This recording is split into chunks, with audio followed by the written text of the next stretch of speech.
তো আজকের এই ক্লাসে আমরা আপকামিং কেপি কনস্টেবল মেন পরীক্ষার জন্য গুরুত্বপূর্ণ জিকে প্র্যাকটিস করব। তো আজকের ক্লাসটা কেমনভাবে হবে তোমাদের একবার বলে দিই। আজকের এই ক্লাসে আমরা গুরুত্বপূর্ণ জিকে প্রশ্ন নিয়ে এসেছি। প্রত্যেক প্রশ্ন উত্তরের সাথে কিন্তু এক্সট্রা প্রচুর ইনফরমেশন নিয়ে এসেছি, যেগুলো তোমরা করলে তোমাদের কিন্তু প্র্যাকটিস হবে এবং রিভিশনও কিন্তু সাথে সাথে হয়ে যাবে। দেখো, প্রথমে তোমাদের দেখিয়ে দিই কীভাবে ক্লাসটা করাবো। দেখো, একটা যেমন প্রশ্ন রয়েছে এবং সাথে কিন্তু অনেকগুলো ইনফরমেশন, তেমন একটা প্রশ্ন দেখো কত ইনফরমেশন। তো এভাবেই কিন্তু সম্পূর্ণ ক্লাসটা আজকে হবে। তো সম্পূর্ণ কিন্তু ক্লাসটা তোমরা করো, তাহলে কেপি কনস্টেবল মেন পরীক্ষার জন্য কিন্তু তোমাদের ওভারঅল জিকের কিন্তু একটা রিভিশন হয়ে যাবে। রিভিশন বলো, প্র্যাকটিস বলো, সমস্ত কিছু কিন্তু হয়ে যাবে। কারণ তোমরা কেপি কনস্টেবল মেন, দেখো তোমরা কেপি কনস্টেবল প্রিলি পরীক্ষায় পাস করলেই তারপরে তো কেপি মেন দেবে। তো এটা কিন্তু আশা করাই যায় যে তোমাদের জিকের যে বেসিকটা সেটা তোমাদের কিন্তু রয়েছে। সেই অনুযায়ী আমি চলবো এবং সেই অনুযায়ী কিন্তু তোমাদের আমি প্র্যাকটিস করাবো। তো আপকামিং কিন্তু কেপি কনস্টেবল মেন পরীক্ষা ডেট এখনও দেয়নি। যখন ডেট দেবে বা পরীক্ষা হবে তার আগে কিন্তু তোমাদের প্র্যাকটিস করা অত্যন্ত জরুরি। কারণ পরীক্ষার ডেট দেওয়া বা পরীক্ষার কবে হবে তারপরে কিন্তু স্টার্ট করলে তোমরা অনেকটা পিছিয়ে থাকবে। সেক্ষেত্রে আগে আগে কিন্তু তোমাদের করাটা অবশ্যই জরুরি।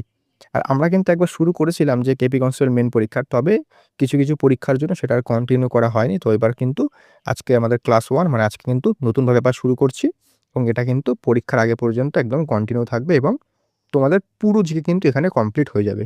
আমি বলছি পুরো জিকে কিন্তু তোমাদের এই ক্লাসগুলোর মাধ্যমে কমপ্লিট করিয়ে দেবো আমি কেপি কনস্টেবল মেন পরীক্ষার জন্য। পরিষ্কার? আর একদম এক্সাম রিলেটেড কিন্তু থাকবে প্রশ্নগুলো। পরিষ্কার? আর আজকের ক্লাসের ফ্রি পিডিএফ তোমরা পেয়ে যাবে। পিডিএফটা তোমরা কী করে পাবে তার জন্য কিন্তু সম্পূর্ণ ক্লাসটা দেখতে বলবো। পরিষ্কার? আর অবশ্যই কিন্তু চ্যানেলটাকে ফলো করো। অন্যান্য পুলিশের বা রাজ্যের বা সেন্ট্রালের কিন্তু পরীক্ষার বিভিন্ন ক্লাস কিন্তু এখানে দেওয়া হয়, আপডেটও কিন্তু দেওয়া হয়। ক্লিয়ার? তো শুরু করছি আজকের ক্লাস। আর তোমরা যারা আমি দেখো এমসিকিউ প্রশ্ন নিয়ে এসেছি, একটা প্রশ্ন 4টে অপশান থাকবে। তোমরা যারা উত্তরটা জানবে তারা কিন্তু প্রথমে ক্লাসটা মানে ভিডিওটা পজ করে উত্তরটা কমেন্টে জানাবে। তারপরে তোমাদের কিন্তু সেই করলে তোমাদের কনফিডেন্সটা কিন্তু অনেকটাই হাই হবে। তো শুরু করছি। যাই হোক, দেখো আমাদের আজকের প্রথম প্রশ্ন। প্রথম প্রশ্ন কি বলছে? এক সেকেন্ড। আমাদের প্রথম প্রশ্ন। তো প্রথম প্রশ্ন কি বলছে? বাংলার আকবর কাকে বলা হয়? অপশানস দেখো, ইলিয়াস শাহ, হোসেন শাহ, গণেশদেব, লক্ষণ সেন। দেখো, যদি বলে বাংলার আকবর কাকে বলা হয়, তোমরা যারা জানো কমেন্ট করে, মানে ভিডিওটা পজ করে কমেন্ট করো। যদি বলে বাংলার আকবর, তাহলে উত্তর কী হবে? উত্তর হবে কিন্তু হোসেন শাহকে। হোসেন শাহকে কিন্তু বাংলার আকবর বলা হয়। দেখো, আমরা উত্তর বলে দিলাম হোসেন শাহ। এবার আমরা এক্সট্রা ইনফরমেশনগুলো দেখে নিই। দেখো, পুরো নাম কি? আলাউদ্দিন হোসেন শাহ পুরো নাম। উপাধি তাকে বাংলার আকবর এবং জগৎভূষণ বলা হয়। এই টাইটেলটাও দিতে পারে যে জগৎভূষণ কাকে বলা হয়। তো উত্তর হবে আলাউদ্দিন হোসেন শাহ বা হোসেন শাহ। রাজবংশ কোন রাজবংশের রাজা ছিলেন তিনি? উত্তর হবে হোসেন শাহী রাজবংশের রাজা ছিলেন এবং তিনি কিন্তু প্রতিষ্ঠাতা ছিলেন 1493 থেকে 1519 খ্রিস্টাব্দ। ডেটটা যদিও অতটা গুরুত্বপূর্ণ নয়, তবে তিনি কোন রাজবংশের রাজা ছিলেন সেটা কিন্তু গুরুত্বপূর্ণ। তিনি কিন্তু তার সময় মালাধর বসু শ্রীকৃষ্ণ বিজয় কাব্য রচনা করেন এবং হোসেন শাহ তাকে গুণরাজ খাঁ উপাধিতে ভূষিত করেছিলেন। তো এখান থেকেও কিন্তু অনেক ধরনের প্রশ্ন হয় যে শ্রীকৃষ্ণ বিজয় কে রচনা করেন, বা গুণরাজ খাঁ কার উপাধি, বা মালাধর বসুকে গুণরাজ খাঁ উপাধি কে দেন। এখান থেকে কিন্তু 3-4 ধরনের প্রশ্ন হয়। তো এই পয়েন্টটা কিন্তু অত্যন্ত গুরুত্বপূর্ণ। ওকে, তারপরে বিজয়গুপ্ত, তিনি মনসামঙ্গল কাব্যের রচয়িতা বিজয়গুপ্ত, তারও কিন্তু সমসাময়িক ছিলেন, এটাও কিন্তু গুরুত্বপূর্ণ। এবং তার শাসনকালকে মধ্যযুগের বাংলা সাহিত্যের স্বর্ণযুগ বলা হয়। এটাও কিন্তু গুরুত্বপূর্ণ। তো প্রত্যেকটা পয়েন্ট কিন্তু এখানে গুরুত্বপূর্ণ। তো দেখলে একটা প্রশ্ন আলোচনা করলাম, তার সাথে কিন্তু কতগুলো ইনফরমেশন আমরা জেনে নিলাম। এখান থেকে কিন্তু প্রচুর প্রশ্ন হয়। তো এগুলো চাইলে তোমরা খাতায় নোটসও করে নিতে পারো। নোট করলে কী হবে? তোমাদের খাতা থেকে পড়তে বেশি সুবিধা হয়। ওকে, নেক্সট কোশ্চেন চলে আসি আমরা। দেখি, ভারতীয় সংবিধানের কত নম্বর ধারায় অস্পৃশ্যতা দূরীকরণ সম্পর্কে বলা হয়েছে? অপশানস দেখো, 14 নম্বর ধারা, 15 নম্বর ধারা, 16 নম্বর ধারা, 17 নম্বর ধারা। এটার উত্তর কী হবে? অস্পৃশ্যতা দূরীকরণ মানে হচ্ছে আনটাচেবিলিটিকে অ্যাবলিশ করা হয়েছে। তো এটা কোথায়, কত নম্বর ধারা? এটার উত্তর হবে কিন্তু আমাদের অপশন নাম্বার ডি, 17 নম্বর ধারা। ঠিক আছে? তো যারা সঠিক উত্তর জেনেছো আশা করছি তোমরা কমেন্ট করেছো। এবার দেখো, 17 নম্বর ধারা উত্তর তোমাদের বলে দিলাম। এবার দেখো, আমরা প্রথমে একটু মৌলিক অধিকারের ছোট্ট একটা ধারণা নিয়ে নিই। আশা করছি তোমাদের মৌলিক অধিকার পড়া রয়েছে, যেহেতু তোমরা কেপি প্রিলি পরীক্ষা কোয়ালিফাই করেছো বা করবে। তোমাদের আশা করছি এগুলো মোটামুটি জানা আছে। তোমাদের একবার কিন্তু এগুলো আমি রিভিশন করিয়ে দিচ্ছি। ওকে, সংবিধানের কত নম্বর অংশে কিন্তু মৌলিক অধিকার রয়েছে, মানে ফান্ডামেন্টাল রাইটস কত নম্বর অংশে রয়েছে? এটা কিন্তু 3 নম্বর পার্ট, অর্থাৎ পার্ট নাম্বার 3। কত নম্বর ধারা? এটা কিন্তু 12 থেকে 35 নম্বর ধারার মধ্যে রয়েছে। উৎস, মানে এই যে মৌলিক অধিকার এটা কোন দেশের সংবিধান থেকে গৃহীত হয়েছে? এটা কিন্তু আমেরিকার সংবিধান থেকে নেওয়া হয়েছে এবং বর্তমানে যদি বলি তাহলে কিন্তু 6টা। আগে কিন্তু 7টা মানে 7খানা মৌলিক অধিকার ছিল। 7 নম্বরটা কি ছিল? 7 নম্বরটা ছিল তোমাদের সম্পত্তির অধিকার। এটাকে বর্তমানে কিন্তু এটার মৌলিক অধিকার নেই। এটা কিন্তু 1978 সালের যে 44তম সংবিধান সংশোধন হয়েছিল সেটার মাধ্যমে কিন্তু এটাকে মানে মৌলিক অধিকার থেকে আইনি অধিকারে নেওয়া হয়েছে। এটা বর্তমান ধারা কত? এটা হচ্ছে 300A। এটাও কিন্তু নোট করে রাখবে। ওকে। আর যদি বলে যে মৌলিক অধিকারের রক্ষাকর্তা থাকে তাহলে কিন্তু সুপ্রিম কোর্ট এবং হাইকোর্ট। ঠিক আছে? এবার মৌলিক অধিকার কোন ধারায় কী কী অধিকার রয়েছে? প্রথম হচ্ছে 14 থেকে 18 নম্বর ধারায় কী রয়েছে? সাম্যের অধিকার। তারপর হচ্ছে স্বাধীনতার অধিকার কত নম্বর ধারায়? 19 থেকে 22। শোষণের বিরুদ্ধে অধিকার রয়েছে 23 থেকে 24। ধর্মীয় স্বাধীনতার অধিকার রয়েছে 25 থেকে 28। সংস্কৃতি ও শিক্ষা বিষয়ক অধিকার 29-30 এবং সাংবিধানিক প্রতিবিধানের অধিকার 32 নম্বর ধারা। এই যে 32 নম্বর ধারা একে কিন্তু সংবিধানের হৃদয় ও আত্মা বলা হয়। ঠিক আছে? তো এগুলো কিন্তু অত্যন্ত গুরুত্বপূর্ণ। তো দেখলে এখানে কিন্তু আমরা মোটামুটি একটা ধারণা নিয়ে নিলাম ফান্ডামেন্টাল রাইটসের। এবার দেখি আমাদের কি প্রশ্ন। পশ্চিমবঙ্গের সর্বোচ্চ শৃঙ্গ সান্দাকফু কোন পর্বত শ্রেণীতে অবস্থিত? এটা খুব গুরুত্বপূর্ণ প্রশ্ন। সিঙ্গালীলা, বক্সা জয়ন্তী, দূরবীনদ্বার আর হচ্ছে অযোধ্যা। এখানে কিন্তু বানানটা একটু ভুল আছে, তোমরা একটু এটা একটুখানি কারেক্ট করে নেবে বাস। উত্তর কী হবে? এটার উত্তর হবে কিন্তু অপশন নাম্বার এ, সিঙ্গালীলা পর্বত শ্রেণীতে কিন্তু আমাদের সান্দাকফু রয়েছে। ওকে, দেখি আমরা দেখো উত্তর তোমাদের বলে দিলাম। দেখো সান্দাকফু এটি পশ্চিমবঙ্গের সর্বোচ্চ শৃঙ্গ, খুব গুরুত্বপূর্ণ। এটার উচ্চতা 3636 মিটার। এটি দার্জিলিং জেলায় সিঙ্গালীলা পর্বতশ্রেণীতে রয়েছে। এটা তোমাদের বলে দিলাম। এবার দেখো সিঙ্গালীলা যে ন্যাশনাল পার্কটা রয়েছে এটা সান্দাকফু এই জাতীয় উদ্যানের মধ্যেই পড়ে। Singalila national park. অন্যান্য শৃঙ্গ কী কী আছে? সিঙ্গালীলা পর্বতশ্রেণীর আরও 3টে গুরুত্বপূর্ণ শৃঙ্গ আছে। একটা হচ্ছে ফালুট, একটা হচ্ছে সবরগ্রাম, একটা হচ্ছে টংলু।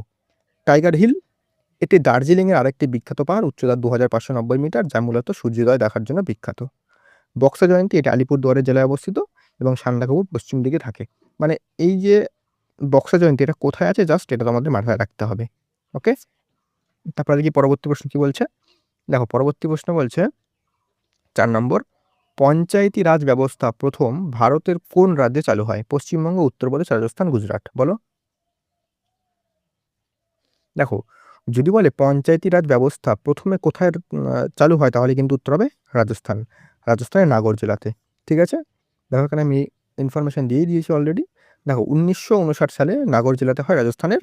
দেখো এবার যদি বলে পঞ্চায়েত প্রথমে মানে কততম সংবিধান সংশোধনের মাধ্যমে আমাদের সংবিধানে অ্যাড করা হয়েছে তাহলে কিন্তু 73তম সংবিধান সংশোধনের মাধ্যমে 1992 সালে এটাকে অ্যাড করা হয়েছে, মানে সাংবিধানিক স্বীকৃতি দেওয়া হয়েছে। আর ভারতের প্রথম রাজস্থান রাজ্যে যে নাগর জেলা সেখানে 2 অক্টোবর 1959 সালে এটা চালু করা হয়েছে। বলবন্ত রায় মেহতা কমিটির সুপারিশে ভারতের ত্রিস্তরীয় পঞ্চায়েত রাজ গড়ে। ত্রিস্তরীয় মানে 3টে স্তর আছে। 3টে স্তর কী কী? প্রথম স্তর কি, মানে সবার নিচে হচ্ছে এটা হচ্ছে গ্রাম পঞ্চায়েত। ঠিক আছে? তারপর হচ্ছে পঞ্চায়েত সমিতি। ঠিক আছে? তারপর হচ্ছে জেলা পরিষদ। ঠিক আছে? এগুলো কিন্তু প্রথমে হচ্ছে সর্বোপরে জেলা পরিষদ, তারপরে গ্রাম সমিতি, তারপরে গ্রাম পঞ্চায়েত। ঠিক আছে? এটা কিন্তু মাথায় রাখতে হবে। ওকে, এগুলো কিন্তু দেখে রাখবে। তারপরে কী বলছে, সংবিধানের 11 নম্বর তফসিলে রয়েছে, মানে কত নম্বর শিডিউল রয়েছে? উত্তর হবে 11 এবং 80 নম্বর ধারায় উল্লেখ আছে। এক সেকেন্ড, 80 না 80 বলছি, এখানে 40 হবে, তাই বলি। 80 নম্বর তো আমাদের রাজ্যসভা, এটা কিন্তু 40 নম্বর। 40 নম্বর ধারায় কিন্তু এটা, মানে ইংলিশে লেখা তো বাংলায় একটু গুলিয়ে গেছে, মানে বাংলায় লেখা। এটাতে কিন্তু পঞ্চায়েত রয়েছে। আর যদি বলে মিউনিসিপ্যালিটি কততম সংবিধান সংশোধনী তাহলে কিন্তু হবে 74তম সংবিধান সংশোধনীর মাধ্যমে কিন্তু অ্যাড করা হয়েছে। ওকে, তাহলে পশ্চিমবঙ্গের কটা স্তর? পশ্চিমবঙ্গ কিন্তু 3টে স্তর রয়েছে, গ্রাম পঞ্চায়েত, পঞ্চায়েত সমিতি এবং জেলা পরিষদ। যেটা বললাম জেলা পরিষদ সবার উপরে, তারপরে পঞ্চায়েত সমিতি তার নিচে গ্রাম পঞ্চায়েত। প্রথম নির্বাচন হয় পশ্চিমবঙ্গে 1973 সালে। তারপর হচ্ছে নারীদের সংরক্ষণ কত, এটা কিন্তু পরীক্ষায় দেয়, খুব গুরুত্বপূর্ণ। সেটা হচ্ছে মহিলাদের জন্য অন্তত 3/1 ভাগ, মানে 33%। তবে পশ্চিমবঙ্গে কিন্তু 50%। অনেক রাজ্য আছে যেখানে কিন্তু 50% কিন্তু সংরক্ষিত রয়েছে। এগুলো কিন্তু অত্যন্ত গুরুত্বপূর্ণ।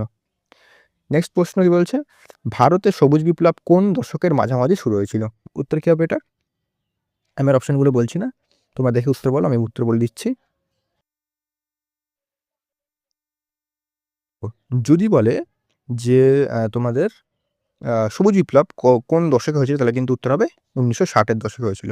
ঠিক আছে? আর আমি আশা করছি তোমরা কিন্তু ভিডিওটা পজ করে উত্তরগুলো দিচ্ছ। উত্তর দিলে কিন্তু তোমাদেরই সুবিধা হবে।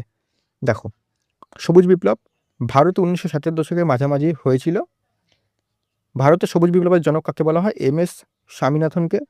আর বিশ্বজুড়ে যদি বলা হয় তাহলে কিন্তু হবে নরম্যান বল্লভ। এখান থেকে কিন্তু প্রশ্ন দেয়, যদি বলে ভারতের তাহলে কিন্তু এম.এস. স্বামীনাথন, আর নরম্যান বল্লভ হচ্ছে বিশ্বজুড়ে, মানে ওয়ার্ল্ডের। সবুজ বিপ্লবের ফলে সবথেকে বেশি উন্নতি হয়েছিল গম উৎপাদনে, এরপর ধান। দেখো, উচ্চ ফলনশীল বীজ মানে হাই ইয়েল্ডিং ভ্যারাইটি, HYV। এই যে বিপ্লব, এই প্রথম উচ্চ ফলনশীল বীজ ব্যবহার করা হয়, যেমন গমের ক্ষেত্রে কল্যাণ সোনা, সোনালিকা, এগুলো মাথায় রাখবে। প্রথম রাজ্য যদি বলে তাহলে কিন্তু পাঞ্জাব এবং হরিয়ানা রাজ্যে সবুজ বিপ্লব প্রভাব সবচেয়ে বেশি দেখা গিয়েছিল, এবং উদ্দেশ্য উন্নত সার, সেচ ব্যবস্থা এবং আধুনিক যন্ত্রপাতির ব্যবহারের মাধ্যমে খাদ্যশস্যের উৎপাদন কয়েক গুণ বাড়িয়ে ভারতকে খাদ্যে স্বনির্ভর করা। ঠিক আছে? তো এগুলো কিন্তু মাথায় রাখবে। তারপর হচ্ছে আমাদের পরবর্তী প্রশ্ন, সিন্ধু সভ্যতার কোন কেন্দ্র প্রথম বন্দর বা ডকইয়ার্ডের প্রমাণ পাওয়া যায়? এটার উত্তর কী হবে বলো? আমি কিন্তু তোমাদের WBP KP 2026 সালেরকে টার্গেট করে আমি জিকে কিন্তু একদম অধ্যায়ভিত্তিক ক্লাস করাচ্ছি। আমি কিন্তু অলরেডি তোমাদের সিন্ধু সভ্যতার সাথে সাথে অনেকগুলো অধ্যায় করিয়েছি। সিন্ধু সভ্যতার ক্লাসটা তোমরা দেখেছো, তাহলে কিন্তু এই ধরনের প্রশ্নগুলো দেখা মাত্রই উড়িয়ে দিতে পারবে। আমি কিন্তু সেখানে প্রশ্ন উত্তরের মাধ্যমে সমস্ত কিছু কভার করিয়েছি। ওকে, তো শুরু দেখো কি বললাম, বলছে ডকইয়ার্ড। এক সেকেন্ড, ডকইয়ার্ড কোথায় দেখা যায়? তাহলে কিন্তু হবে উত্তর নাম্বার, অপশন নাম্বার সি, লোথালে কিন্তু ডকইয়ার্ড দেখা যায়। লোথাল, দেখো এটি বর্তমানে গুজরাটে অবস্থিত, সবরমতী এবং ভগবান নদীর মাঝে। 1954 সালে SR রাও এই কেন্দ্রটি আবিষ্কার করেন, এবং লোথাল ছিল সিন্ধু সভ্যতার প্রথম সমুদ্র বন্দর এবং বা ডকইয়ার্ড। ঠিক আছে? সিন্ধু সভ্যতার মধ্যে লোথালে প্রথম ধান বা ধানের তুষ যদি বলে তাহলে কিন্তু সেটা লোথালই হবে। এখানে পোড়ামাটি তৈরি দাবা খেলার বোর্ড পাওয়া যায়। এখানে নারী ও পুরুষের মৃতদেহ একসাথে, মানে ডুয়াল ডুয়াল কিন্তু যে বিউরিয়াল সেটা কিন্তু এখানে দেখা যায়, এবং এখানে অগ্নিকুণ্ড বা ফায়ার অল্টার্সও এখানে প্রমাণ পাওয়া যায়। এই চারটে কিন্তু অত্যন্ত গুরুত্বপূর্ণ, এখান থেকে কিন্তু প্রশ্ন দেয় পরীক্ষায়, যে কোনো পরীক্ষা বলো। তারপরে 7 নম্বর প্রশ্ন কি বলছে, ইলোরা গুহা কোন রাজ্যে অবস্থিত? বলো এটা, ইলোরা গুহা কোন রাজ্যে অবস্থিত? যদি বলি ইলোরা গুহা তাহলে কি হবে? তাহলে কিন্তু হবে option number B, Maharashtra. Ellora গুহা কিন্তু মহারাষ্ট্রে অবস্থিত। ওকে, এবার দেখো এটা কোথায়? এটা হচ্ছে মহারাষ্ট্রের ঔরঙ্গাবাদে। বর্তমান নাম হচ্ছে ছত্রপতি সম্ভাজিনগর, এবং এটা কিন্তু রাষ্ট্রকূট বংশের রাজারা কিন্তু তৈরি করেছিলেন। এবার আমরা বিভিন্ন গুহা কোথায় আছে সেটা একবার দেখে নিই এক নজরে। উদয়গিরি খণ্ডগিরি কোথায় আছে? উড়িষ্যাতে রয়েছে।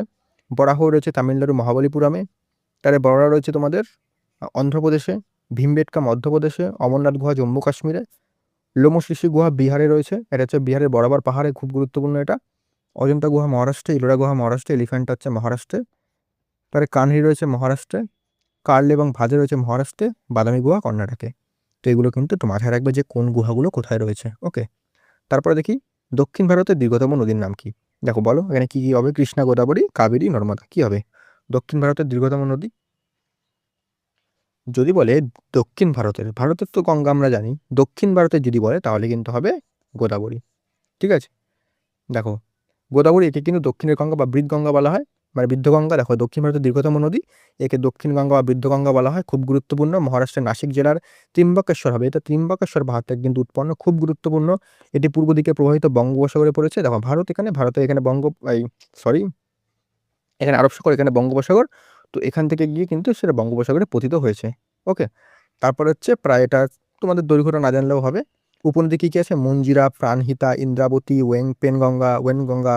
তারপরে তোমাদের মাঞ্জিরা, যেটা বললাম মাঞ্জিরা আছে, এগুলো তোমাদের মনে রাখতে হবে। এবং কোন শহর এই নদীর তীরে অবস্থিত? সেটা হচ্ছে নাসিক, রাজমুন্দ্রি, এই নদীর তীরে কিন্তু অবস্থিত।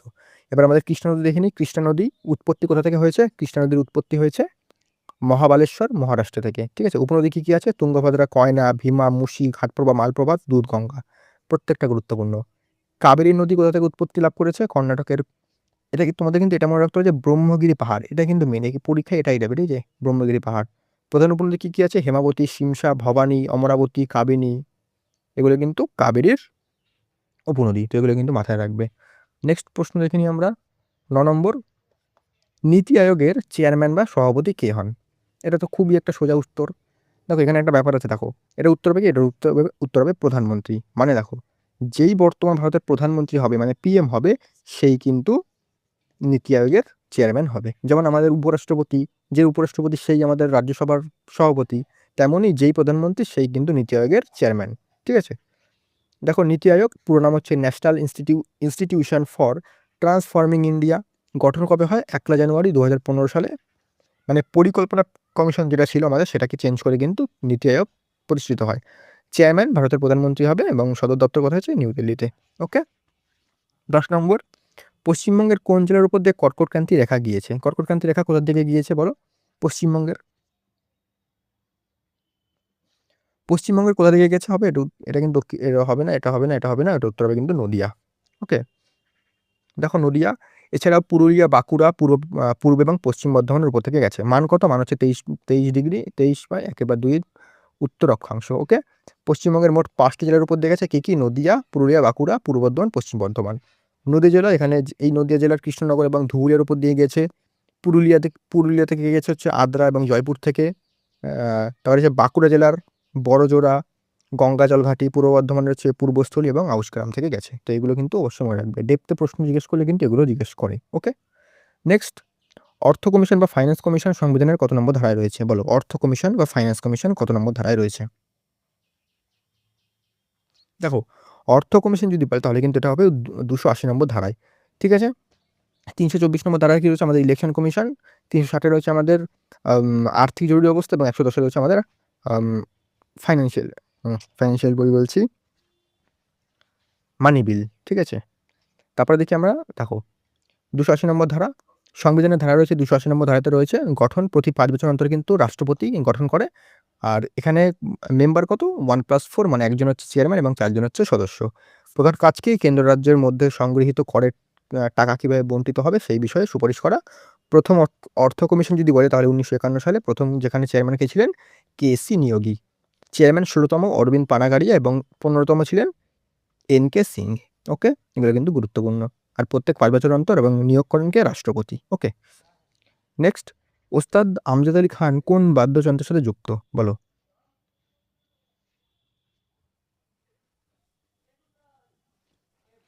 দেখো ওস্তাদ আমজাদ আলী খান যদি বলে তাহলে কিন্তু উত্তর হবে সরোদ। ওকে, দেখো ওস্তাদ আমজাদ আলী খান তিনি বাদ্যযন্ত্র সরোদের সাথে যুক্ত এবং কোন ঘরানা? সেনিয়া বঙ্গজ ঘরানা। এবং পুরস্কার তিনি কিন্তু পদ্মবিভূষণ কত সালে পান? তিনি 2001 সালে কিন্তু পদ্মবিভূষণ পান। ওকে, এরপর আমরা দেখি সরোদের সাথে যুক্ত আরও কিছু ব্যক্তিত্ব। ওস্তাদ আমজাদ আলী খান যেটা বললাম, হাফিজ আলী খান, আলাউদ্দিন খান। সেতার, পণ্ডিত রবিশঙ্কর, নিখিল বন্দ্যোপাধ্যায়, বিলায়েত খান। তবলা, ওস্তাদ জাকির হোসেন, আল্লাহ রাখা খান, কিষান মহারাজ। বাঁশি, হরপ্রসাদ চৌরাসিয়া, পান্নালাল ঘোষ। সানাই, ওস্তাদ বিসমিল্লা খান, খুব গুরুত্বপূর্ণ। ভায়োলিন, এল সুব্রমণিয়াম, টি.এন. কৃষ্ণন। সন্তুর, পণ্ডিত শিবকুমার শর্মা, ভজন সবরী। এগুলো কিন্তু অত্যন্ত গুরুত্বপূর্ণ, এগুলো কিন্তু মাথায় তোমাদের রাখতেই হবে। ওকে, নেক্সট, ইন্ডিয়া উইন্স ফ্রিডম বইটি কার লেখা? বলো, দেখো ইন্ডিয়া উইন্স ফ্রিডম বইটি যদি বলে তাহলে কিন্তু উত্তর হবে মৌলানা আবুল কালাম আজাদ। ওকে, আমরা কিছু গুরুত্বপূর্ণ বইয়ের নাম দেখে নিই। দেখো, Discovery of India, Jawaharlal Nehru. My experiments with truth, এটা হচ্ছে মহাত্মা গান্ধী।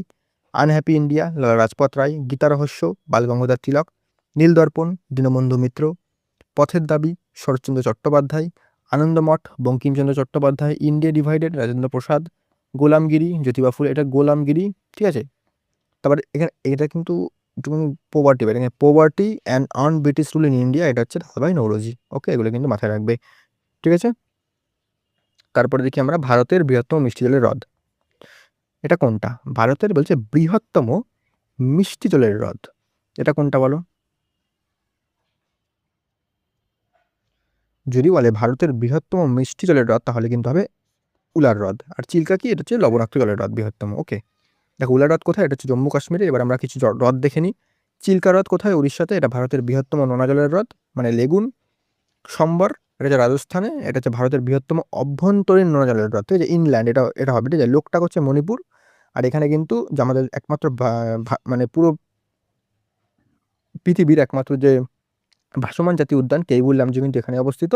আর এটা উত্তর ভারতের বৃহত্তম মিষ্টি জলের হ্রদ। লোনার, এটা মহারাষ্ট্র, এটা কিন্তু উল্কাপাতের মাধ্যমে সৃষ্টি হয়েছিল। ভেম্বানাথ, কেরালা, এটা কিন্তু ভারতের দীর্ঘতম হ্রদ। প্যাংগং, লাদাখ, এটা বিখ্যাত উৎস। এটা তোমাদের দেখতে হবে, জাস্ট কোথায় আছে সেটা দেখে নাও। কোলেরু অন্ধ্রপ্রদেশ দেখে নেবে। এটা কৃষ্ণ এবং গোদাবরী নদীর মাঝে অবস্থিত। এবং পুলিকট এটা হচ্ছে অন্ধ্রপ্রদেশ তামিলনাড়ু।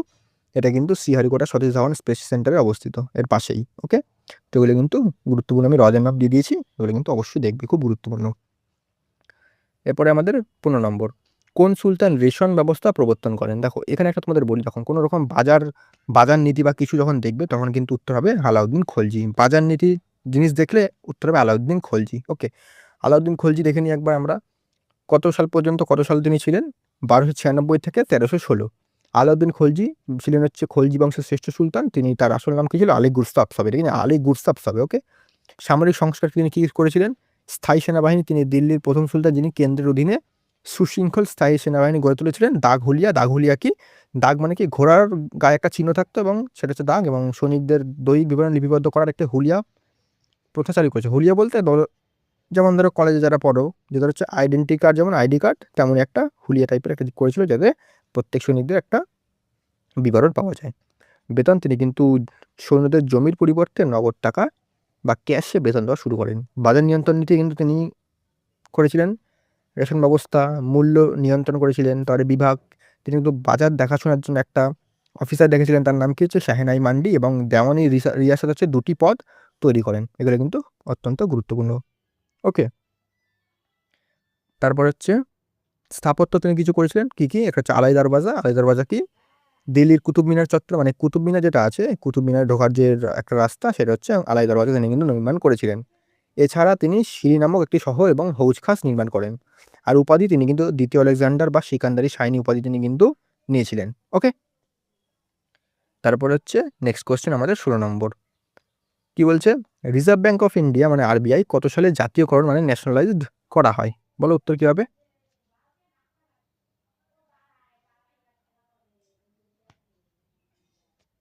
এটার উত্তর কি হবে? এটার উত্তর হবে কিন্তু অপশন নাম্বার সি, 1949। ওকে, দেখি, দেখো আরবিআই দেখি, সঠিক উত্তর বললাম।